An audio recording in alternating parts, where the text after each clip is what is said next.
সুপ্রিয় শিক্ষার্থী বৃন্দ, তৃতীয় অধ্যায় পদার্থের গঠন এই অধ্যায় থেকে সংক্ষিপ্ত আলোচনা করব। এই অধ্যায়ের গুরুত্বপূর্ণ অংশ তুলে ধরব। এই অধ্যায়ে পদার্থের গঠন নিয়ে আলোচনা করা হয়েছে। এখানে একটি অংশে বলা হয়েছে যে 1803 খ্রিস্টাব্দে ব্রিটিশ বিজ্ঞানী জন ডাল্টন পরমাণু সম্পর্কে মতবাদ দেন। এখানে একটি নৈর্ব্যক্তিক প্রশ্ন আসতে পারে যে ব্রিটিশ বিজ্ঞানী জন ডাল্টন কত সালে তার পরমাণু মতবাদ দিয়েছিলেন? এটা হবে 1803 সালে।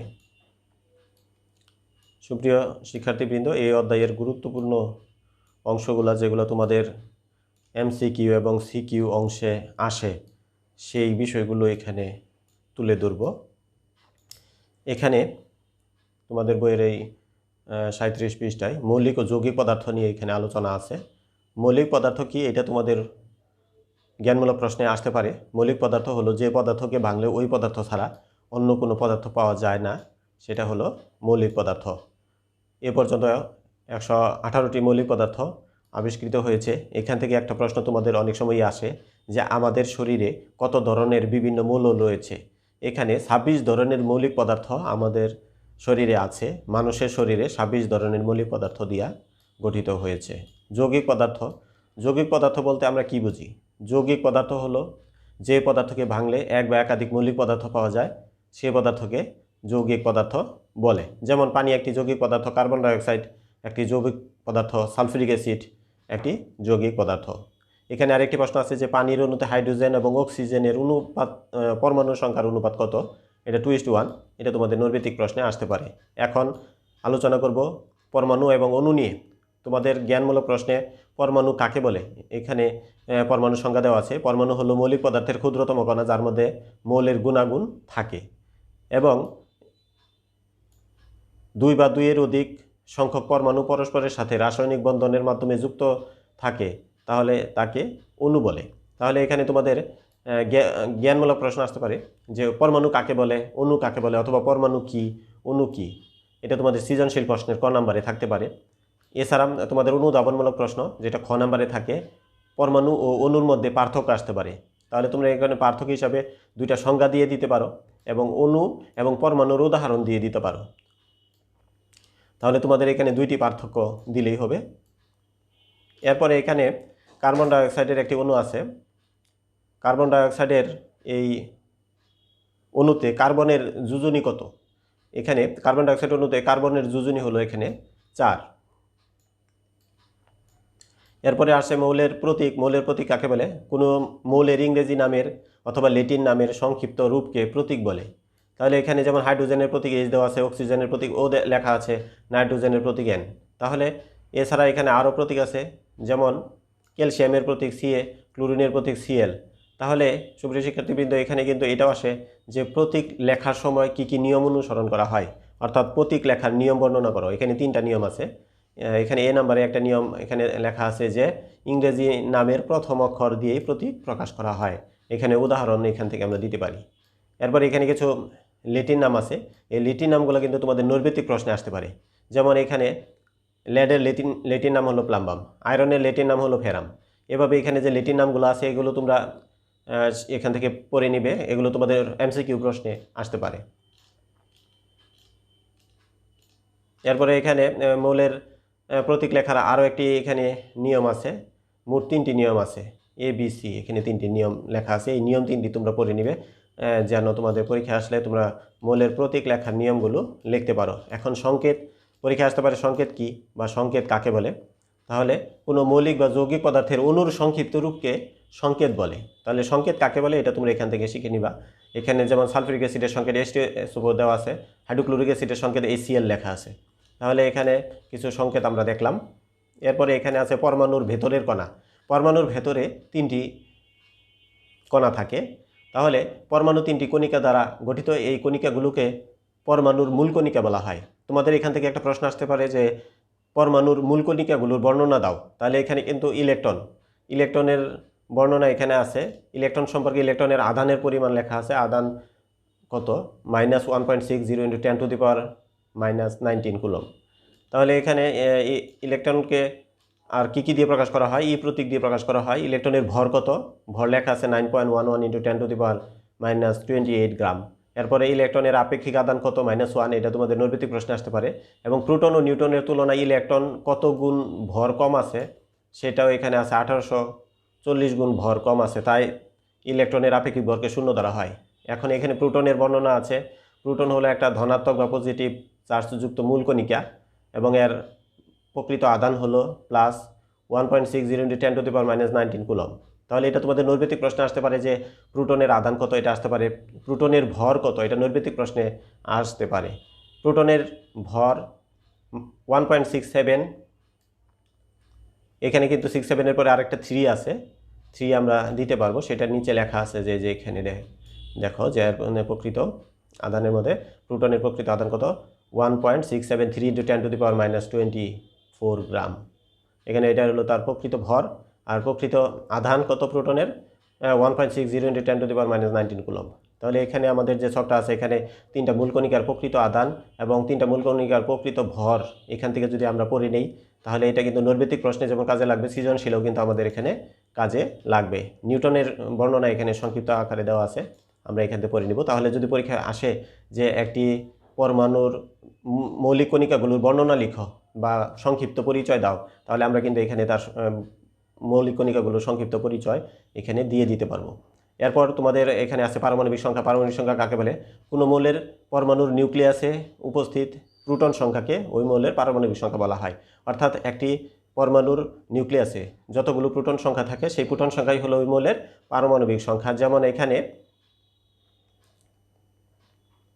ফ্লুরিনের পারমাণবিক সংখ্যা 9, অর্থাৎ ফ্লুরিনের নিউক্লিয়াসে 9টি প্রোটন আছে।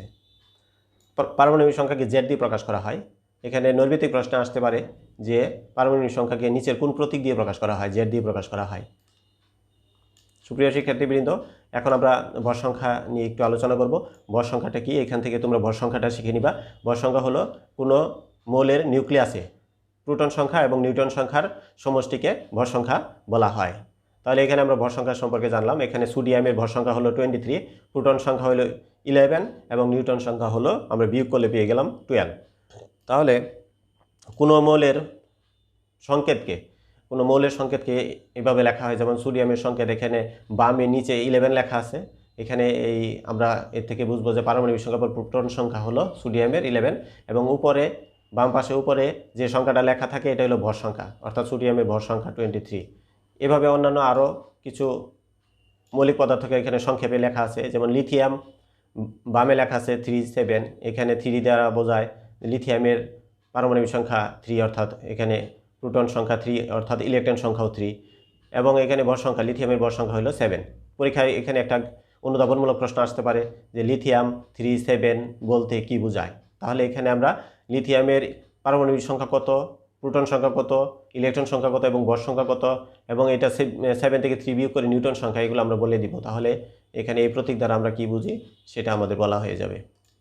এখন পরমাণুর মডেল, 2টি পরমাণুর মডেল তোমাদের আছে। পরমাণুর মডেল খুবই গুরুত্বপূর্ণ, প্রায়ই এসএসসি পরীক্ষায় এসে থাকে, এবারও আসতে পারে। তাই পরমাণুর মডেল, রাদারফোর্ড পরমাণু মডেল এবং বুর পরমাণু মডেল সম্পর্কে তোমাদেরকে ভালোভাবে পড়তে হবে, যেন এই মডেলের বর্ণনা লিখতে গিয়ে মডেলের বর্ণনার যে ভিতরে কথাগুলো লিখবা সেটা যেন এই বইয়ের মতো করেই তোমরা লিখতে পারো। এটা তোমরা যদি কিছু অনুমান করে লিখতে চাও সেখানে ভুল হয়ে যেতে পারে, আর যদি কিছু ভুল শব্দ খুঁজে পাওয়া যায় তাহলে তোমাদের নম্বর কমে যাবে। তোমরা লেখার সময় বইয়ের মতো করে লেখার চেষ্টা করবে। রাদারফোর্ড পরমাণু মডেল, রাদারফোর্ড 1911 সালে এই মডেলটি প্রকাশ করে থাকেন। এখানে মূল বক্তব্য আছে 3টি। এ নাম্বার একটি বক্তব্য আছে, এখানে বি নাম্বার একটি বক্তব্য আছে, এখানে সি নাম্বার একটি বক্তব্য আছে, এখানে ডি নম্বর আরেকটি বক্তব্য আছে। এই বক্তব্যগুলো কিন্তু খুব সুন্দরভাবে লিখতে হবে। এখানে যে আমরা দেখতে পাচ্ছি রাদারফোর্ড পরমাণু মডেলটা, কিন্তু এই যে এটা হলো রাদারফোর্ড পরমাণু মডেল। এই উদ্দীপকে যদি এই মডেল এই চিহ্নটা দিয়ে দেয়, এরকম চিত্রটা দিয়ে দেয়, তাহলে এই চিত্র দেখে কিন্তু তোমরা কোন মডেলকে বুঝবে? রাদারফোর্ড পরমাণু মডেলকে বুঝবে। রাদারফোর্ড পরমাণু মডেলের আরেকটি নাম কি? আরেকটি নাম হলো সোলার সিস্টেম মডেল বা সৌর মডেল।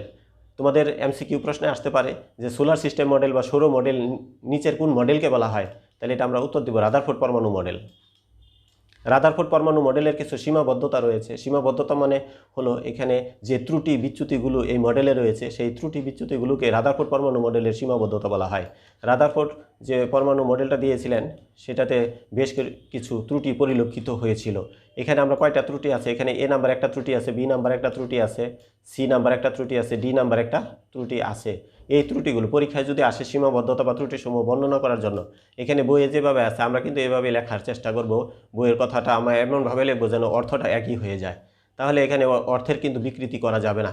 তাহলে এখানে রাদারফোর্ড পরমাণু মডেল যে ত্রুটিগুলো আছে সেই ত্রুটিগুলো সংশোধন করে বুর আরেকটি পরমাণু মডেল 1913 সালে প্রদান করেন, যে পরমাণু মডেল অধিকতর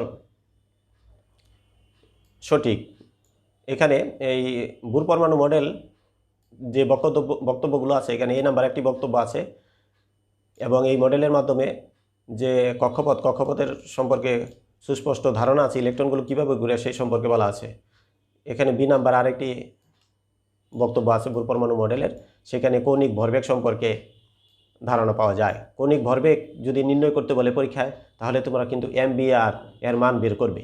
এখানে MBR দ্বারা কৌণিক ভরবেগ বোঝানো হয়েছে, অর্থাৎ ইলেকট্রনগুলো তো বিভিন্ন কক্ষপথে ঘুরতে থাকে, তাহলে কত নম্বর কক্ষপথে ঘুরে সেটা কিন্তু এন দিয়ে প্রকাশ করা হয়। এখানে একটা এইচ আছে, এটা হলো এইচ কার্ড। এই এইচ কার্ড দিয়ে বোঝানো হয় প্লাঙ্ক ধ্রুবক। প্লাঙ্ক ধ্রুবকের এখানে মান লেখা আছে, এই মানটা কিন্তু বহু নির্বাচনী প্রশ্নে প্রায়ই আসে।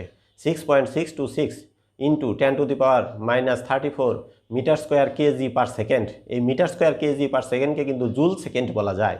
তাহলে প্লাঙ্ক ধ্রুবকের একক কি, এটা কিন্তু নৈর্ব্যতিক প্রশ্নে আসতে পারে। Metre square kg per second এটাও থাকতে পারে, অথবা joule second JS joule second এটাও কিন্তু আসতে পারে। অর্থাৎ এই মিটার স্কোয়ার কেজি পার সেকেন্ডকে যদি আমরা কনভার্ট করি তাহলে JS অর্থাৎ জুল সেকেন্ড আমরা নিয়ে আসতে পারবো। এখানে এন দিয়ে কি বোঝায়? এন হলো প্রধান শক্তিস্তর বা প্রধান কোয়ান্টাম সংখ্যা, যেটা এন এর মান 1 2 3 ইত্যাদি হয়ে থাকে। সুপ্রিয় শিক্ষার্থীবৃন্দ, এখানে কৌণিক ভরবেগ। তাহলে কৌণিক ভরবেগটা কি, এটা যদি পরীক্ষা তোমাদের আসে যে কৌণিক ভরবেগ কাকে বলে, তাহলে আমরা কৌণিক ভরবেগের সংজ্ঞা দিতে পারবো যে একটি কক্ষপথে যখন ইলেকট্রন ঘূর্ণায়মান অবস্থা থাকে তখন তার একটা বেগ থাকে, তাহলে ওই ইলেকট্রনের ভরবেগ আছে, ভরের সাথে বেগ গুণ করলে ভরবেগ হয়ে যায়। তাহলে এই ভরবেগ এবং পরমাণু যে কক্ষপথে ঘুরতেছে সেটা কিন্তু কেন্দ্রের সাথে তার একটা ব্যাসার্ধ আছে। এই ব্যাসার্ধ যদি আমরা গুণ করে দিই, অর্থাৎ ওই ইলেকট্রনের ভরবেগের সাথে ব্যাসার্ধ গুণ করে দিলে এই গুণফলটাকে আমরা ওই ইলেকট্রনের কৌণিক ভরবেগ বলবো। তাহলে দেখা যায় সৃজনশীল প্রশ্নে প্রায়ই কিন্তু তোমাদের গ নাম্বার প্রশ্নে অর্থাৎ উচ্চতর দক্ষতামূলক প্রশ্নে কৌণিক ভরবেগ নির্ণয় করতে বলা হয়। সেখানে তোমরা MBR এর মান বের করবে। এই MBR এর মান হলো n² / 2π। পায়ের মান কিন্তু আমরা সবাই জানি 3.1416। এখানে n দিয়ে তাহলে কি বুঝিয়েছে? n দিয়ে কক্ষপথ সংখ্যা, অর্থাৎ 1 নাম্বার কক্ষপথ, 2 নাম্বার কক্ষপথ, 3 নাম্বার কক্ষপথ, অর্থাৎ ইলেকট্রন কোন কক্ষপথে ঘুরতেছে তার সংখ্যাটা কিন্তু এখানে n এর মান বসাতে হবে। আর স্ক্যাটের মানটা কিন্তু আমরা নৈর্ব্যতিক প্রশ্নেও পেতে পারি এবং আমাদের সৃজনশীল অঙ্ক করতে গিয়েও কিন্তু আমাদের এই স্ক্যাট প্লাঙ্ক ধ্রুবকের মান কিন্তু আমাদের লাগবে। তাহলে এখানে প্লাঙ্ক ধ্রুবকের মান কিন্তু খুবই গুরুত্বপূর্ণ। আর সুপ্রিয় শিক্ষার্থীবৃন্দ, এখানে যে MBR, এখানে M দিয়ে কিন্তু ইলেকট্রনের প্রকৃত ভর বুঝিয়েছে। ইলেকট্রনের প্রকৃত ভর কিন্তু আমরা সবাই জানি 9.11 × 10⁻⁻31 কেজি। সুপ্রিয় শিক্ষার্থীবৃন্দ, এখানে যে এখন আমরা চিত্র দেখতে পাচ্ছি এটা হলো বুর পরমাণু মডেল। এই পরমাণু মডেলে উচ্চ শক্তি স্তর, এখানে 2 নাম্বার n=2 এটা উচ্চ শক্তি স্তর। এখান থেকে ইলেকট্রন কিছু শক্তি হারিয়ে কিন্তু 1 নাম্বার শক্তি স্তর এখানে ইলেকট্রন আসতেছে। তাহলে উচ্চ শক্তি স্তর থেকে যদি ইলেকট্রন নিম্ন শক্তি স্তরে আসতে চায় তাহলে তাকে কিছু শক্তি হারিয়ে আসতে হয়, এটাকে বলা হয় নির্গত শক্তি। আর এখানে দেখা যাচ্ছে যে ইলেকট্রন নিম্ন শক্তি স্তর অর্থাৎ n=1 থেকে ইলেকট্রন n=2 অর্থাৎ উচ্চ শক্তি স্তরে ইলেকট্রন আসবে। তাহলে নিম্ন শক্তি স্তরে থেকে উচ্চ শক্তি স্তরে যদি ইলেকট্রন আসতে চায় তাহলে তাকে কিছু শক্তি শোষণ করতে হবে, শোষণ করে নিম্ন শক্তি স্তর থেকে উচ্চ শক্তি স্তরে ইলেকট্রন আসতে পারবে। সুপ্রিয় শিক্ষার্থীবৃন্দ, এখানে এরপরে আরেকটি বক্তব্য এখানে আছে যে এই যে বিকিরিত শক্তির কথা বলা হয়েছে, এই বিকিরিত শক্তির পরিমাণ হলো h²c/λ। এখানে ল্যামডা দিয়ে শোষিত বা বিকিরিত শক্তির তরঙ্গ দৈর্ঘ্য বুঝিয়েছে। আর এখানে h আছে, এই h², এখানে নিউ দিয়ে কিন্তু কম্পাঙ্ক বোঝানো হয়েছে, সি দিয়ে আলোর বেগ বোঝানো হয়েছে। তোমাদের MCQ প্রশ্ন আসতে পারে যে আলোর বেগ এর মান কত? 3 × 10⁸ মিটার পার সেকেন্ড। আর এখানে বিকিরিত শক্তির কম্পাঙ্ক কত? কম্পাঙ্ক হলো হার্টজ। হার্টজকে কিন্তু আমরা পার সেকেন্ড বলতে পারি। তাহলে সুপ্রিয় শিক্ষার্থীবৃন্দ, তোমাদের কিন্তু অনেক সময় বর্ণালী কি এটা কিন্তু জ্ঞানমূলক প্রশ্নে আসে। ইলেকট্রন উচ্চ শক্তিস্তর থেকে নিম্ন শক্তিস্তরে যাবার সময় যে আলো বিকিরণ করে প্রিজমের মধ্য দিয়ে প্রবেশ করলে পারমাণবিক বর্ণালীর সৃষ্টি হয়। সুপ্রিয় শিক্ষার্থীবৃন্দ, বুর পরমাণু মডেলের কিছু সাফল্য আছে। এখানে কয়টি সাফল্য আছে? 3টি সাফল্য আছে। পরীক্ষা কিন্তু তোমাদের আসতে পারে যে বুর পরমাণু মডেলের সাফল্যগুলি লিখো। তাহলে এখানে যেভাবে বর্ণনা করা আছে সেভাবে কিন্তু তোমাদেরকে লেখার চেষ্টা করতে হবে। এখানে বুর পরমাণু মডেলেও দেখা যায় যে কিছু সীমাবদ্ধতা রয়েছে, অর্থাৎ ত্রুটি বিচ্যুতি রয়েছে। পরীক্ষা আসতে পারে যে বুর পরমাণু মডেলের সীমাবদ্ধতাগুলো লিখো। তাহলে এখানে যেভাবে আছে সেভাবে কিন্তু আমরা লেখার চেষ্টা করব। তাই আমরা পাঠ্য বইটাকে কি সর্বোচ্চ গুরুত্ব দিয়ে পড়ব, যেন আমরা কথাগুলো বইয়ের মতো লিখতে পারি। এরপর পরমাণু শক্তিস্তরে ইলেকট্রন বিন্যাস। এই ইলেকট্রন বিন্যাস, এখানে একটা শক্তিস্তরে কী পরিমাণ ইলেকট্রন থাকতে পারে সেটা কিন্তু 2n²। সর্বোচ্চ কী সংখ্যক ইলেকট্রন একটা শক্তিস্তরে থাকতে পারে সেটা কিন্তু আমরা বের করবো 2n² দেখে। n দ্বারা শক্তিস্তরের সংখ্যা বোঝায়। যেমন n সমান যদি 1 হয় প্রথম শক্তিস্তর, n সমান 2 হলে দ্বিতীয় শক্তিস্তর। তাহলে তোমাদের নৈর্ব্যতিক প্রশ্নে আসতে পারে যে ইলেকট্রনের সর্বোচ্চ ধারণ ক্ষমতা নিচের কোন সূত্র দিয়ে প্রকাশ করা হয়? এটা হলো 2n²। সুপ্রিয় শিক্ষার্থীবৃন্দ, এখানে কে দিয়ে প্রথম শক্তিস্তর n সমান 1 কে শক্তিস্তর বোঝায়। n সমান সেখানে এখানে 2n² এর মান কিন্তু দুইটি চলে আসলে যদি আমরা n এর মান 1 বসিয়ে দেই। অনুরূপভাবে এখানে l শক্তিস্তরে কয়টি ইলেকট্রন থাকতে পারে? 8টি ইলেকট্রন থাকতে পারে, এখানে n এর মান 2। m শক্তিস্তরে কয়টি ইলেকট্রন থাকতে পারে? এখানে 18টি ইলেকট্রন থাকতে পারে। তোমাদের এমসিকিউ প্রশ্ন আসতে পারে যে m শক্তিস্তরে সর্বোচ্চ কতটি ইলেকট্রন থাকে। এখানে n শক্তিস্তরে সর্বোচ্চ কতটি ইলেকট্রন থাকতে পারে সেটা কিন্তু এখানে 2n² থেকে আমরা 32টি ইলেকট্রন থাকতে পারে সেটা আমরা এখানে দেখতে পাচ্ছি।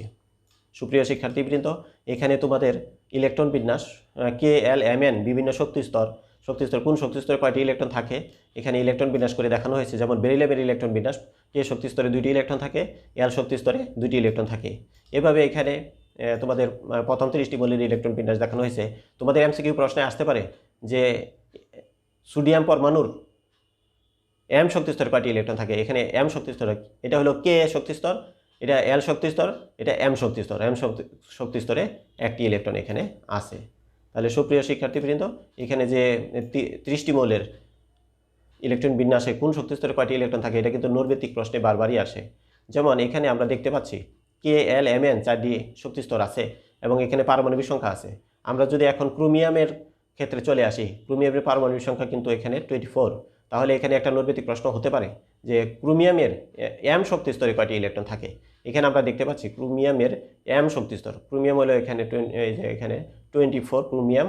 এখানে এম শক্তিস্তরে কয়টা ইলেকট্রন আছে? এখানে এম শক্তিস্তরে 13টি ইলেকট্রন আছে। তাহলে এটা একটা বহু নির্বাচনী প্রশ্নের একটা প্রশ্ন হতে পারে যে ক্রোমিয়ামের এম শক্তিস্তরে কতটি ইলেকট্রন আছে? এখানে 13টি। এভাবে এখান থেকে কিন্তু আরও অনেক প্রশ্ন তৈরি করা যেতে পারে। যেমন এখানে নিকেলের পারমাণবিক সংখ্যা হলো 28। প্রশ্ন করা হতে পারে যে নিকেলের এম শক্তিস্তরে কতটি ইলেকট্রন আছে। এখানে কিন্তু আমরা দেখতে পাচ্ছি নিকেলের এম শক্তিস্তরে 16টি ইলেকট্রন আছে।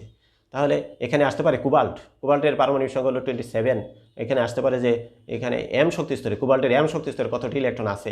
এখানে আমরা দেখতে পাচ্ছি কোবাল্টের এম শক্তিস্তর এটা হলো কে শক্তিস্তর, এটা এল শক্তিস্তর, এটা এম শক্তিস্তর। এই এম শক্তিস্তরে 15টি ইলেকট্রন আছে। তাহলে এখান থেকে কিন্তু বহু নির্বাচনী প্রশ্ন হতে পারে। তাহলে তোমরা কিভাবে যে গুরুত্ব দিয়ে পড়বে, কোথায় গুরুত্ব দিবে সেটাই কিন্তু এখানে তুলে ধরতেছি। সুপ্রিয় শিক্ষার্থীবৃন্দ, এখানে তাহলে যে 30টি ইলেকট্রন বিন্যাস সেখানে কিন্তু কিছু ব্যতিক্রম ইলেকট্রন বিন্যাসও আছে। যেমন ক্রোমিয়ামের ক্ষেত্রে এখানে ব্যতিক্রম ইলেকট্রন বিন্যাস সেখানে হয়েছে, সেগুলো কিন্তু আমরা এখান থেকে ব্যতিক্রমগুলো জেনে নিব। তো সুপ্রিয় শিক্ষার্থীবৃন্দ, এখানে n সমান যদি 1 হয় তাহলে l এর মান কত? l এর মান হলো 0, তাহলে এটা হলো 1s। n এর মান যদি 2 হয় তাহলে l এর মান কত হবে? n এর মান হবে 0 1, এখানে হবে 2s 2p। তাহলে এখান থেকে আমরা কিন্তু n এর মান 4 হলে l এর মান কত হবে সেটা কিন্তু আমরা এখানে দেখে নিলাম। এতে আমাদের ইলেকট্রন বিন্যাস করতে অনেক সুবিধা হয়। সুপ্রিয় শিক্ষার্থীবৃন্দ, এখানে আমরা একটা ছক দেখতে পাচ্ছি। এখানে এই ছকে শক্তি স্তরে ইলেকট্রন বিন্যাস এখানে দেখানো আছে 1 থেকে 4 পর্যন্ত n এর মান আছে এখানে। তাহলে n সমান যদি 1 হয় তাহলে l এর মান কত হয়? l এর মান শুধু 0 হয়। l এর মান যদি 0 হয় তাহলে উপ অরবিটালের নাম কি হয়? s। এবং যেহেতু এটা শক্তি স্তর দিয়ে যদি আমরা এটা বলি তাহলে 1s। এবং এই 1s এ 2 × 12 + 1, এই 2 × 12 + 1 এটা হলো উপশক্তি স্তরে ইলেকট্রন সংখ্যা বের করার একটা সূত্র। উপশক্তি স্তরে ইলেকট্রন সংখ্যা বের করার যে সূত্রটা সেটা 2 × 2l+1। এখানে যদি আমরা এল এর মান 0 বসিয়ে দিই তাহলে এই উপশক্তি স্তরে ইলেকট্রন দুইটি হয়। আর এখানে এন এর মান 1 হলে একটি এখানে উপশক্তি স্তর 1s এবং এখানে মোট ইলেকট্রন হলো দুইটি। আর আমরা এই 2n² এটা দিয়েও কিন্তু এই দুইটি আমরা পাবো, যদি এন এর মান এখানে 1 বসিয়ে দিই তাহলে দুইটি আসে। সুপ্রিয় শিক্ষার্থীবৃন্দ, এখানে যে এন এর মান যদি 2 হয়ে যায় তাহলে এল এর মান কত হয়? এল এর মান এখানে 0 1, এখানে যেহেতু 2 আছে এখানে তাহলে 0 1 এখানে দুইটাই আসবে এল এর মান। হ্যাঁ, এখানে আমাদের এন এর মান 3 আছে তাহলে এল এর মান কিন্তু 3টাই আসবে, 0 থেকে শুরু হবে 0 1 2, তাহলে এল এর মান কি 3টা হয়েছে না? এল এর মান কিন্তু 3টাই হবে, এখানে এন এর মান 3 আছে। তাহলে এখানে এটা এই 0 যেটা এটা হলো এস, 1 এর পরে হবে পি, এরপরে যেটা আছে এটা হবে ডি, অর্থাৎ এস পি ডি এফ। এই এস পি ডি এফ প্রথমে আমরা যেটা পেয়েছি এটা এস, পরে যেটা পেয়েছি এটা পি, তারপরে যেটা পেয়েছি এটা ডি, এরপরে যদি আমরা আরও পেতাম তাহলে সেটা এফ হতো। আচ্ছা, তাহলে এখানে আমরা এই যে তৃতীয় শক্তি স্তরে এটা তাহলে প্রথমে দিব 3s 3p 3d। তাহলে এখানে যদি আমরা এখন এই সূত্রে মান বসিয়ে দিই 2 × 12+1, এই 2 × 12+1 এখানে যদি n এর মান আমরা এখন 0 বসিয়ে দেই তাহলে আমরা ইলেকট্রন পাই দুইটা। এন এর মান এল এর মান আমরা যদি এল এর মান এখন এই 1 বসিয়ে দিই, এখানে 1 আছে এল এর মান, এল এর মান যদি আমরা এখন এখানে 1 বসিয়ে দিই তাহলে আমরা কত পাবো? এখানে আমরা 6 পাবো। এরপরে যদি আমরা এই যে এখানে এল এর মান 2 আছে, এই 2 যদি আমরা 2 × 12+1 এখানে এল 2 বসিয়ে দিই তাহলে আমরা এখানে কত পাবো? এখানে আমরা পাবো 10। তাহলে এখানে ইলেকট্রনগুলো যদি যোগ করি তাহলে 3টি উপশক্তি স্তর এখানে ছিল, এন এর মান যদি 3 হয়, এন এর মান 3 হলে এখানে 3টি উপশক্তি স্তর ছিল, এটা যোগ করলে কয়টা? আমরা 18টি ইলেকট্রন পেলাম, অর্থাৎ তৃতীয় শক্তি স্তরে 18টি সর্বোচ্চ ইলেকট্রন থাকতে পারে, যা 2n² দ্বারা 18টি আমরা নির্ণয় করেছিলাম। তাহলে এটা কিন্তু একটা অনুধাবনমূলক প্রশ্ন আসতে পারে যে n সমান যদি 1 থেকে 4 পর্যন্ত হয় তাহলে শক্তি স্তরে ইলেকট্রন বিন্যাস দেখাও, তাহলে কিন্তু এই ছকটা তোমাদেরকে দিতে হবে। এটা অনুধাবনমূলক প্রশ্ন বা জ্ঞানমূলক প্রশ্ন, এখান থেকে নৈর্ব্যক্তিক প্রশ্ন আসতে পারে। আবার এখানে তোমাদের প্রয়োগমূলক প্রশ্নটাও হতে পারে যে 1 থেকে 4 পর্যন্ত যদি এন এর মান হয়, অর্থাৎ শক্তি স্তরের মান 1 থেকে 4 পর্যন্ত হয়, তাহলে বিভিন্ন উপশক্তি স্তরে ইলেকট্রনগুলো নির্ণয় করে প্রধান শক্তি স্তরে সর্বোচ্চ সংখ্যক ইলেকট্রন যে থাকে সেটা দেখাও। তাহলে এই ছকটা কিন্তু আমাদের কাজে লাগবে। এখানে আছে পরমাণুতে ইলেকট্রন বিন্যাসের নীতি। তাহলে ইলেকট্রন বিন্যাসের নীতিটা যদি আমরা দেখি তাহলে দেখা যায় এখানে যে বিভিন্ন শক্তি স্তরে ইলেকট্রন থাকে সেটাকে কিন্তু উপশক্তি স্তরে ভাগ করা হয়েছে। তাহলে এই উপশক্তি স্তরে কোন উপশক্তি স্তরে কতটি ইলেকট্রন থাকতে পারে এবং কোন উপশক্তি স্তরে ইলেকট্রন কোন উপশক্তি স্তরে আগে প্রবেশ করবে এবং কোনটাতে পরে প্রবেশ করবে সেটা কিন্তু এখানে n+l এর মান থেকে সেটা নির্ণয় করা হয়। n+l এর মান যার কম সেটা হলো নিম্ন উপশক্তি স্তর হবে, আর n+l এর মান যার বেশি সেটা হবে উচ্চ উপশক্তি স্তর, আর উচ্চ উপশক্তি স্তরে ইলেকট্রন পরে প্রবেশ করবে। এখানে যদি আমরা দেখি যে 3d এবং 4p, 3dতে n+l এর মান যদি হিসাব করা হয় তাহলে এখানে n এর মান 3 এবং l এর মান হলো 2, যোগ করলে 5 হলো। কিন্তু আমরা যদি 4pটা হিসাব করি, 4pতে n এর মান হলো 4 এবং l এর মান হলো 1, তাহলে এখানে 5 হলো। তাহলে দেখা যায় দুইটাই 5 হয়েছে। তাহলে এখানে উচ্চ শক্তি স্তর কোনটা সেটা যদি আমরা নিম্ন শক্তি স্তর কোনটা, নিম্ন শক্তি স্তরে ইলেকট্রন আগে প্রবেশ করবে। এখানে যেহেতু n এর মান 3, n এর মান এখানে 4, তাহলে n এর মান যেটা 3 কম সেটা হলো নিম্ন শক্তি স্তর, আর নিম্ন শক্তি স্তরে ইলেকট্রন আগে প্রবেশ করবে। তাহলে এখানে ইলেকট্রন 3dতে আগে প্রবেশ করবে এবং 4pতে ইলেকট্রন পরে প্রবেশ করবে। তাহলে এই যে n+l এর মান যেখানে সর্বনিম্ন সেখানে ইলেকট্রন আগে প্রবেশ করে এবং সেটা সর্বনিম্ন শক্তি স্তর হয়। সেটা কাজে লাগিয়ে এখানে আমরা নিম্ন শক্তি স্তর থেকে উচ্চ উপশক্তি স্তর পর্যন্ত এখানে একটা ক্রম এখানে দেখানো হয়েছে। এখানে অরবিটালের ক্রমবর্ধমান শক্তি, এখানে 1s হলো সবচেয়ে নিম্ন উপশক্তি স্তর এবং এখানে আছে 8s, এটা হলো সবচাইতে উচ্চ উপশক্তি স্তর। তাহলে এখানে যে সিরিয়ালটা আছে এটা কিন্তু ইলেকট্রন বিন্যাস করতে আমাদের কাজে লাগে। এই সিরিয়ালটা তোমাদের অনুযায়ী ইলেকট্রন বিন্যাস করবা। বিভিন্ন মৌলের ইলেকট্রন বিন্যাস তোমাদের পরীক্ষায় এসে থাকে, যেমন স্ক্যান্ডিয়াম এর ইলেকট্রন বিন্যাস আমরা এখানে যে নীতিটা দেখলাম, এখানে আমরা যে নীতি দেখলাম এই নীতি দিয়ে আমরা ইলেকট্রন বিন্যাস যে কোনো মৌলের ইলেকট্রন বিন্যাস আমরা করতে পারবো। এই ইলেকট্রন বিন্যাসগুলো 1 থেকে 30 পর্যন্ত মৌলের ইলেকট্রন বিন্যাস তোমরা ভালোভাবে দেখে যাবা, এখান থেকে তোমাদের পরীক্ষায় কমন পড়ার সম্ভাবনা থাকে। এখানে একটা তোমাদের অনুধাবনমূলক প্রশ্ন আসে যে ইলেকট্রন 3dতে প্রবেশ না করে আগে প্রবেশ না করে 4s আগে প্রবেশ করে কেন? এটা যদি আমরা n+l এর মান হিসাব করি তাহলে দেখা যায় যে 4s হলো নিম্ন শক্তি স্তর আর 3d হলো উচ্চ শক্তি স্তর। তাই এখানে 4s ইলেকট্রন আগে প্রবেশ করে এবং 3d তে ইলেকট্রন পরে প্রবেশ করে। এটা কিন্তু তোমাদের অনুধাবনমূলক প্রশ্নে অনেক সময় এসে থাকে। এছাড়া ইলেকট্রন বিন্যাস করতে গেলে কিছু ব্যতিক্রম পরিলক্ষিত হয়। আর এখানে আমরা যখন ইলেকট্রন বিন্যাসগুলো করব সেখানে সেই নীতি অনুযায়ী ইলেকট্রন বিন্যাস করলে এখানে এই 3d তে ইলেকট্রন কিন্তু পরে প্রবেশ করে, কিন্তু একটা শক্তি স্তরের যে ইলেকট্রন এগুলো আমরা এই 3s 3p 3d এটা কিন্তু আমরা সাজিয়ে লিখে দিব কারণ 3d 4s এ যদিও ইলেকট্রন আগে প্রবেশ করছে এবং 3d তে পরে প্রবেশ করছে, কিন্তু ইলেকট্রন বিন্যাসের সময় কিন্তু আমরা এই শক্তি স্তরের যে সিরিয়ালটা এটা আমরা ঠিক রাখবো। এরপরে এখানে ব্যতিক্রম ইলেকট্রন বিন্যাস আছে ক্রোমিয়াম। পরীক্ষায় বারবারই আসে এই ক্রোমিয়ামের ইলেকট্রন বিন্যাস এবং কপারের ইলেকট্রন বিন্যাস। সেখানে কিন্তু অর্ধপূর্ণ আর পূর্ণ হওয়ার একটা বিষয় আছে। এখানে দেখা যায় যদি আমরা ইলেকট্রন বিন্যাস করি তাহলে এখানে যদি আমরা এই ক্রোমিয়ামের ইলেকট্রন বিন্যাস করি তাহলে 3d4 হয়ে যায় আমাদের সেই নীতি অনুযায়ী। কিন্তু এখানে একটা ব্যতিক্রম যে এই 3d4 একের জন্য এটা 3d অর্থাৎ ডি উপশক্তি স্তর একের জন্য অর্ধপূর্ণ হয় না। আমরা যদি এই 4s2 থেকে যদি একটা ইলেকট্রন এই 3d তে প্রবেশ করিয়ে দিই তাহলে এই 3dটা এই উচ্চ শক্তি স্তর এটা অর্ধপূর্ণ হয়ে যায়। আর উচ্চ শক্তি স্তর যদি পূর্ণ অথবা অর্ধপূর্ণ করা যায় তাহলে সেটা বেশি স্থিতিশীল হয়। তাহলে এখানে আমরা দেখলাম ক্রোমিয়ামের ক্ষেত্রে একটা ব্যতিক্রম ইলেকট্রন বিন্যাস রয়েছে, এটা খুবই গুরুত্বপূর্ণ। সেরকম একটা কপারের ক্ষেত্রে এখানে ইলেকট্রন বিন্যাস এটা ব্যতিক্রম আছে। এখানে আমাদের হিসাব করলে কিন্তু আমাদের এখানে চলে আসে 3d9, এখানে 4s2 হয়, কিন্তু আমাদের এখানে 3d9 থাকলে একের জন্য এই উচ্চ শক্তি স্তর পূর্ণ হতে পারে না। তো আমরা যদি এই 4s2 থেকে একটা ইলেকট্রন এই 3d9 এর জায়গায় 10 করে ফেলি তাহলে এখানে 4s1 হয়ে যাবে। তাহলে এটা হলো ইলেকট্রন বিন্যাস, সঠিক ইলেকট্রন বিন্যাস, আর এটা ব্যতিক্রম। তাহলে এই ব্যতিক্রম ইলেকট্রন বিন্যাস পরীক্ষায় তোমাদের অনেক সময় আসে। এরপর আমাদের আইসোটুপ কাকে বলে এটা কিন্তু বারবারই পরীক্ষায় এসে থাকে। আইসোটুপ কি? হ্যাঁ, তাহলে আইসোটুপের সংজ্ঞাটা তোমরা কিন্তু ভালোভাবে পড়ে নিবা। যে সকল পরমাণুর প্রোটন সংখ্যা সমান কিন্তু ভর সংখ্যা বা নিউটন সংখ্যা অর্থাৎ ভিন্ন থাকে, নিউটন সংখ্যা ও ভর সংখ্যা ভিন্ন থাকে, তাদেরকে একে অপরের আইসোটুপ বলা হয়। পরীক্ষায় অনেক সময় আসে যে হাইড্রোজেনের আইসোটুপ কয়টি?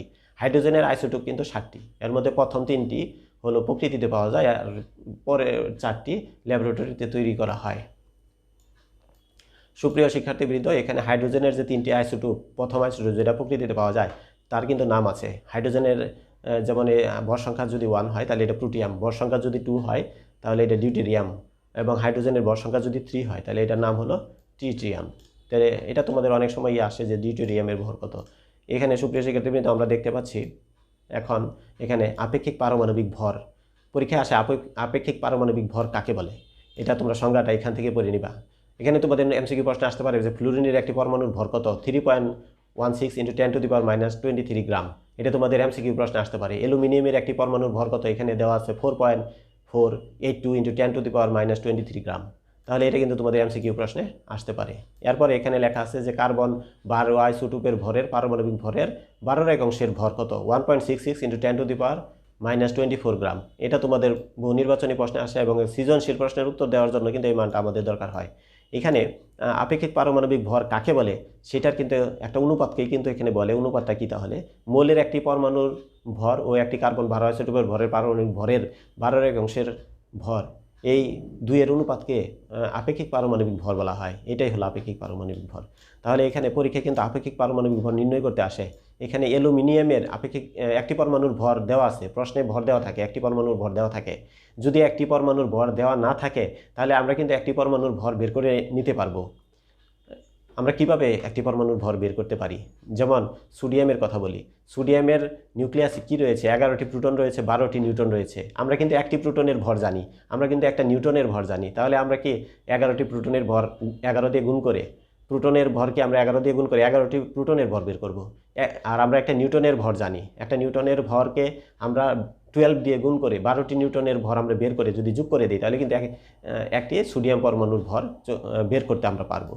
তাহলে সুপ্রিয় শিক্ষার্থীবৃন্দ, প্রশ্নপত্রে অনেক সময় দেওয়া যায় একটি পরমাণুর ভর দেওয়া থাকে, সেখানে আপেক্ষিক পারমাণবিক ভর নির্ণয় করতে বলা হয়। তাহলে আমরা সেই একটি পরমাণুর ভরকে একটি কার্বন 12 আইসোটুপের ভরের 12 একাংশের ভর, যেটা আমরা জানি 1.66 × 10⁻24 গ্রাম, এটা দিয়ে ভাগ করে দিলে দেখা যায় যে ওই মৌলের আপেক্ষিক পারমাণবিক ভর বের করা খুব সহজ। এরপরে আমরা এখানে আইসোটুপের শতকরা হার থেকে মৌলের গড় আপেক্ষিক ভর নির্ণয় এই বিষয়ে আমরা একটু গুরুত্ব দিব। এখানে অনেক সময় দেখা যায় তোমাদের সৃজনশীল প্রশ্নের গ নাম্বারে অঙ্ক থাকে, এই অঙ্ক এখানে আমাদের একটা সূত্র দিয়ে করতে হয়। এখানে প্রকৃতিতে প্রাপ্ত ক্লোরিনের, যেমন ক্লোরিন 35 এবং ক্লোরিন 37 এর শতকরা পরিমাণ দেওয়া আছে এখানে 75%, এবং এখানে ক্লোরিন 35 যেটা 37 যেটা সেটা হলো 25%। তাহলে এর কিন্তু এখানে কি দেওয়া আছে, এখানে ভর দেওয়া আছে। তাহলে ভর আমরা একটা পাইলাম 35, একটা পেলাম 37। এই ভর সংখ্যার সাথে এদের যে শতকরা পরিমাণ এটা আমরা গুণ করব। এখানে ক্লোরিন 35-এর শতকরা পরিমাণ হলো 75, এটা আমরা 35-এর সাথে 75 গুণ দিলাম। আবার এখানে ভর সংখ্যা হলো 37, এর সাথে শতকরা পরিমাণ আছে 25, এটা আমরা গুণ দিলাম, 37-এর সাথে 25 গুণ দিলাম। এই দুইটা গুণফলকে যোগ করে 100 দিয়ে যদি ভাগ করি তাহলে কিন্তু আমাদের গড় আপেক্ষিক পারমাণবিক ভর নির্ণয় করা যায়। তাহলে দেখা যায় তোমাদের সৃজনশীল প্রশ্নের গ নাম্বারে অনেক সময়ই এই গড় আপেক্ষিক পারমাণবিক ভর নির্ণয় করতে বলে, তাহলে আমরা এইভাবে নির্ণয় করব। অনুরূপভাবে এখানে কপারের আপেক্ষিক পারমাণবিক ভর নির্ণয়, এখানে যে নির্ণয় করলে গড় আপেক্ষিক পারমাণবিক ভর কত হবে সেটা কিন্তু এখানে দেওয়া আছে 63.5, কিন্তু তাদের শতকরা পরিমাণ যে কত সেটা কিন্তু এখানে বের করতে বলা হয়েছে। তাহলে এখানে কপার 63 এটা হলো x% ধরে নিলাম, আর কপার 65 যেটা এটা আমরা 100 - x% ধরে নিলাম। এটা যদি ধরে নিই তাহলে আমরা সেই আগের সূত্রটা ব্যবহার করে কিন্তু আমরা x-এর মান সহজেই বের করতে পারি। তাহলে এখান থেকে আমরা এই বিষয়টা গুরুত্ব দিব। এরপর আমাদের আসতেছে যে আপেক্ষিক পারমাণবিক ভর থেকে আমরা আপেক্ষিক আণবিক ভর বের করতে পারি। যেমন এখানে H2SO4 সালফিউরিক অ্যাসিডের আণবিক ভর নির্ণয় করা হয়েছে। এখানে হাইড্রোজেন আছে 2টি, তাহলে হাইড্রোজেনের আপেক্ষিক পারমাণবিক ভর হলো 1, এটাকে আমরা 2 দিয়ে গুণ দিলাম কারণ এর 2টা হাইড্রোজেন আছে। সালফারের আপেক্ষিক পারমাণবিক ভর হলো 32, এখানে 32 লিখলাম। এখানে সালফার হলো 1টি, তাই এখানে 1 দিয়ে গুণ দেওয়া হয়েছে।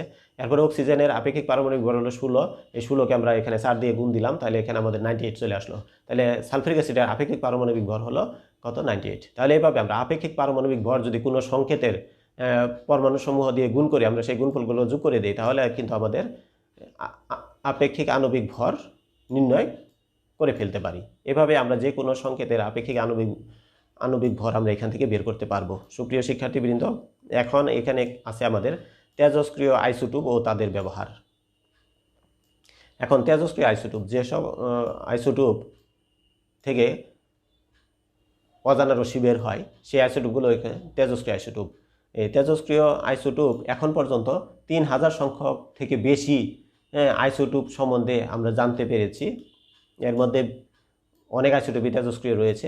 এই তেজস্ক্রিয় আইসোটোপ চিকিৎসা ক্ষেত্রে রোগ নির্ণয়ের ক্ষেত্রে ব্যবহার করা হয়। রোগ নির্ণয়ে এখানে টেকনিশিয়াম-99 ব্যবহার করা হয়। এখন এখানে প্রশ্ন আসতে পারে যে এই টেকনিশিয়াম-99 এখানে চিকিৎসা ক্ষেত্রে এর ব্যবহার লিখো। এরপরে এখানে আছে রোগ নির্ণয়ে কিন্তু এখানে তেজস্ক্রিয় আইসোটোপ আয়োডিন 131, তারপরে কোবাল্ট 60 ইত্যাদি এখানে এই আইসোটোপগুলো ব্যবহার করা হয়। এবং এই আইসোটোপগুলো কোন চিকিৎসা ক্ষেত্রে কি কি কাজে ব্যবহার করা হয় বা কোন রোগের উপশমে এই আইসোটোপগুলো ব্যবহার করা হয় সেটা কিন্তু এখানে জানতে চাওয়া হতে পারে। একটা এমসিকিউ প্রশ্ন এখানে হতে পারে যে ফসফরাস 32 এই আইসোটোপ ব্যবহার করে চিকিৎসা ক্ষেত্রে নিচের কোন চিকিৎসার ক্ষেত্রে আমরা ব্যবহার করতে পারি। এখানে রক্তের লিউকোমিয়া রোগের চিকিৎসায় কিন্তু ফসফরাস 32 এর ফসফেট ব্যবহার করা হয়, অর্থাৎ আইসোটোপ ব্যবহার করা হয়। এখানে কৃষিক্ষেত্রে আইসোটোপের ব্যবহার রয়েছে। কৃষিক্ষেত্রে তাহলে পরীক্ষা প্রশ্ন আসতে পারে যে ফসলের পুষ্টিতে আইসোটোপের ব্যবহার বর্ণনা করো। ক্ষতিকর পোকামাকড় দমন নিয়ন্ত্রণ করতে আইসোটোপ ব্যবহার করা হয়। এটা তোমাদের এখান থেকে একটা অনুধাবনমূলক প্রশ্ন আসতে পারে যে ক্ষতিকর পোকামাকড় দমন করতে যে আইসোটোপ ব্যবহার করা হয় তা বর্ণনা করো। সুপ্রিয় শিক্ষার্থীবৃন্দ, এরপর আমাদের এখানে আছে যে ফসলের মান উন্নয়নেও আইসোটোপ ব্যবহার করা হয়। তারপর বিদ্যুৎ উৎপাদনে বর্তমানে আইসোটোপকে ব্যবহার করা হচ্ছে। নিউক্লিয়ার বিদ্যুৎ কেন্দ্রে বিদ্যুৎ উৎপাদন করা হচ্ছে। তাহলে এখানে বিদ্যুৎ উৎপাদনে আইসোটোপের ব্যবহার সেটা কিন্তু বর্ণনা করো। এভাবে একটা অনুধাবনমূলক প্রশ্ন এখানে আসতে পারে। এখন আমরা একটা ছবি দেখতে পাচ্ছি। এই ছবিটা কি? এটা হলো পাবনার রূপপুর নিউক্লিয়ার বিদ্যুৎ কেন্দ্র। এখানে পাবনাতে কিন্তু নিউক্লিয়ার বিদ্যুৎ কেন্দ্র আছে। তাহলে এখান থেকে একটা এমসিকিউ প্রশ্ন আসতে পারে যে কোথায় নিউক্লিয়ার বিদ্যুৎ কেন্দ্র আছে? পাবনার রূপপুরে। সুপ্রিয় শিক্ষার্থীবৃন্দ, এরপরে এখানে আছে তেজস্ক্রিয় আইসোটোপের প্রভাব। তাহলে তেজস্ক্রিয় আইসোটোপ এটার কিন্তু একটা ক্ষতিকর, যেমন ভালো বিষয়, ভালো প্রভাব, ভালো ব্যবহারগুলো আমরা দেখলাম, এর কিন্তু কিছু খারাপ বা যে ক্ষতিকর ব্যবহারও আছে। তাহলে তেজস্ক্রিয় আইসোটোপের যে কী ধরনের ক্ষতিকর প্রভাবটা আছে সেটা কিন্তু এখানে বর্ণনা করার জন্য বলতে পারে। এরপর এখানে আছে যে রাশিয়ার চেরনোবিলে পারমাণবিক বিদ্যুৎ কেন্দ্রে একটা দুর্ঘটনা ঘটেছিল। এটা কত সালে ঘটেছিল? এটা 1986 সালে দুর্ঘটনা ঘটেছিল। এটা কিন্তু একটা এমসিকিউ প্রশ্ন এখানে আসতে পারে। সুপ্রিয় শিক্ষার্থীবৃন্দ, তোমাদের এই যে তৃতীয় অধ্যায় পদার্থের গঠন, এখানের যে কোন প্রশ্নটা কিভাবে আসতে পারে অধ্যায় থেকে আলোচনা করলাম। এখানে অনুশীলনীতে কিন্তু আরও কিছু এমসিকিউ প্রশ্ন আছে। এই অনুশীলনীর এমসিকিউ প্রশ্নগুলোও কিন্তু পরীক্ষায় আসতে পারে। এরপর এখানে তৃতীয় অধ্যায়ের সৃজনশীল প্রশ্ন আছে। এই সৃজনশীল প্রশ্ন, অনুশীলনীর সৃজনশীল প্রশ্ন থেকেও কিন্তু অনেক সময় সৃজনশীল প্রশ্ন এসে থাকে। এখানে কিন্তু আমরা দেখতে পাচ্ছি 2টি সৃজনশীল প্রশ্ন কিন্তু এই অধ্যায় শেষে, তৃতীয় অধ্যায় পদার্থের গঠন, এখানে 2টি সৃজনশীল প্রশ্ন আসে। আমরা কিন্তু এই 2টি সৃজনশীল প্রশ্নের উত্তর এখান থেকে পড়ে নিব। তাহলে আমরা এই তৃতীয় অধ্যায়ের ভিতরে আমরা যদি পাঠটা ভালো করে পড়ি, তাহলে আমাদের পাঠ সম্পর্কে যদি খুব ভালো ধারণা হয়ে যায়, তাহলে আমাদের সৃজনশীল প্রশ্নের উত্তর দিতে খুবই সহজ হয়। তাই আমরা তৃতীয় অধ্যায় পদার্থের গঠন, এই অধ্যায়ের বিষয়বস্তু ভালো করে বোঝার চেষ্টা করব। আর এখানে বরাবরই রাদারফোর্ড পরমাণু মডেল, বুর পরমাণু মডেল এগুলো বর্ণনা করতে বলে। এগুলো এই চ্যাপ্টার থেকে দেখা যায় সৃজনশীলের ঘ নাম্বারে এই পরমাণু মডেল থেকে অনেক সময় প্রশ্ন আসে। এবং এখানে কিছু আছে যে বুর পরমাণু মডেলে আমরা কৌণিক ভরবেগ দেখলাম। কৌণিক ভরবেগ নির্ণয় করতে বলে গ নাম্বারে। কিছু গাণিতিক হিসাব কিন্তু এই অধ্যায়ে আছে। এরপরে গড় আপেক্ষিক পারমাণবিক ভর নির্ণয়, সেখানে কিন্তু কিছু গাণিতিক হিসাব এই অধ্যায়ে আছে। তাহলে এই অধ্যায়ের গাণিতিক হিসাব যে সৃজনশীলগুলো আছে সেগুলো আমরা গুরুত্ব দিব। এরপরে বিভিন্ন বোর্ডের প্রশ্ন যদি অ্যানালাইসিস করে আমরা দেখি, বোর্ডের প্রশ্নগুলোর মধ্যে দেখা যায় যে কিভাবে প্রশ্নটা আসছে এই অধ্যায় থেকে, তৃতীয় অধ্যায় থেকে, তাহলে দেখা যায় সেখানে কিন্তু গাণিতিক কিছু অঙ্কের মতো কিছু সৃজনশীল এখানে আসছে, যেগুলো ঘ নাম্বারে করতে গেলে কৌণিক ভরবেগ বের করতে হয়, গড় আপেক্ষিক পারমাণবিক ভর হিসাব করতে হয়। তাহলে এই চ্যাপ্টারে এই সৃজনশীলগুলো আমরা গুরুত্ব দিব। বোর্ডের সৃজনশীল, বিগত বছরের বোর্ডের সৃজনশীলগুলো যদি আমরা অনুশীলন করি, তাহলে দেখা যায় যে এসএসসি পরীক্ষা, পরবর্তী এসএসসি পরীক্ষা বা এই যে এসএসসি পরীক্ষার সামনে হবে, এই এসএসসি পরীক্ষায় তোমাদের যে এই অধ্যায় থেকে সৃজনশীলগুলো আসে, তাহলে বিগত বছরের বোর্ডের সৃজনশীল প্রশ্ন দেখে যদি আমরা কিছু প্রস্তুতি নেই, তাহলে আমাদের পরীক্ষার হলে কমন পড়ার সমূহ সম্ভাবনা থাকে। তাহলে এই অধ্যায়টা তোমরা ভালো করে পড়বে। এই অধ্যায় খুবই একটা গুরুত্বপূর্ণ অধ্যায়, এখান থেকে সৃজনশীল প্রশ্ন বরাবরই এসে থাকে। তাই এই অধ্যায়টা ভালোভাবে পড়লে তুমি পরীক্ষার হলে খুবই উপকৃত হবে। এখান থেকে 1টি বা 2টি সৃজনশীল প্রশ্ন পেয়ে যেতে পারো, বরাবর একটি প্রশ্ন এখান থেকে এসে থাকে। তাহলে তোমরা ভালো করে অনুশীলন করবে, ভালো থাকবে। আর আমার এই ভিডিওটা যদি তোমাদের ভালো লেগে থাকে, তাহলে লাইক কমেন্টস করে জানাবে।